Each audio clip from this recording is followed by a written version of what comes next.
जिंदगी में कुछ ऐसा करो काम दोनों का चलता रहे, आंधियाँ भी चलती रहे और दिया भी जलता रहे। ओके दोस्तों, आरएस के लिए आप बहुत बार पूछते हो कि कौन सी किताबें पढ़ें। प्रारंभिक परीक्षा की मैं बात करूं तो देखो, करंट अफेयर्स के लिए आप मूमल का विशेषांक पढ़िए, बहुत अच्छा है। राजस्थान की आर्थिक समीक्षा है, उससे बहुत ज़्यादा सवाल पूछे जाते हैं, एक एक फैक्ट आपको अच्छे तरीके से याद आना चाहिए। आर्थिक जो समीक्षा है उसके घोटे मारो, ये बात होगी आर्थिक समीक्षा की। राजस्थान जीके की बात करूँ तो राजस्थान की अर्थव्यवस्था के लिए अगर आप पढ़ना चाहते हो तो लक्ष्मीनारायण नाथुराम का की किताब है राजस्थान की अर्थव्यवस्था, बहुत अच्छी किताब है। और सांस्कृतिक परंपरा जय सिंह नीरज की किताब बहुत अच्छी है। और जैन प्रकाशन की जैन राइटर है, उनकी किताब है इतिहास, राजस्थान का इतिहास, बहुत ही अच्छी किताब है। इसके अलावा मैं बात करूं राजस्थान भूगोल के लिए तो एच.एम. सक्सेना के राजस्थान हिंदी ग्रंथ अकादमी की किताब है, वो आप पढ़ सकते हैं।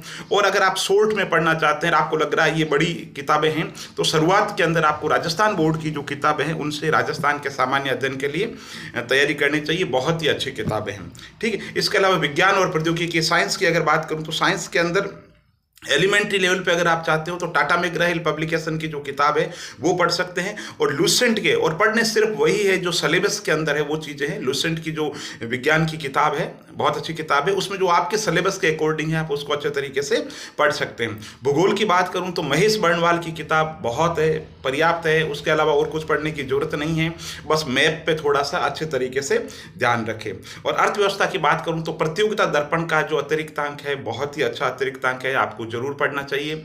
और बाकी मैं बात करूं ओवरऑल करंट अफेयर्स की, ठीक है, तो उसके लिए प्रतियोगिता दर्पण के जो स्मरणीय तथ्य है या क्रॉनिकल के या जो भी आपको एक मैगजीन लगे या नेशनल लेवल का कोई अखबार है वो आप पढ़ सकते हैं। और ये एक डेली रूटीन का हिस्सा है करंट अफेयर्स पे कोई बहुत ज़्यादा ध्यान देने की जरूरत नहीं। पिछले सालों के पेपर देखो, उसके हिसाब से आप रणनीति बनाओ। और मैथ्स और रीजनिंग की अगर बात करूं तो उसके लिए आप आर.एस. अग्रवाल की जो किताब है, एस चांद पब्लिकेशन की जो किताब आती है मैथ्स के और रीजनिंग के लिए, उसमें आपको जो लग रहे हैं कि ऐसे टॉपिक है इजीली आप कवर कर सकते हैं, उसके लिए ज़्यादा समय नहीं देना पड़ेगा।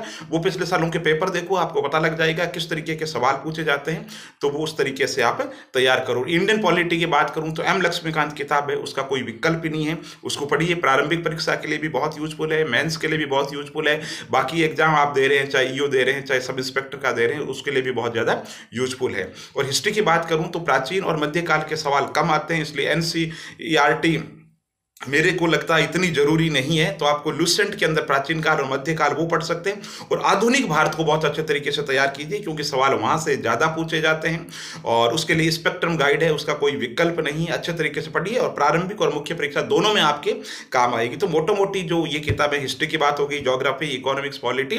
बहुत बहुत धन्यवाद।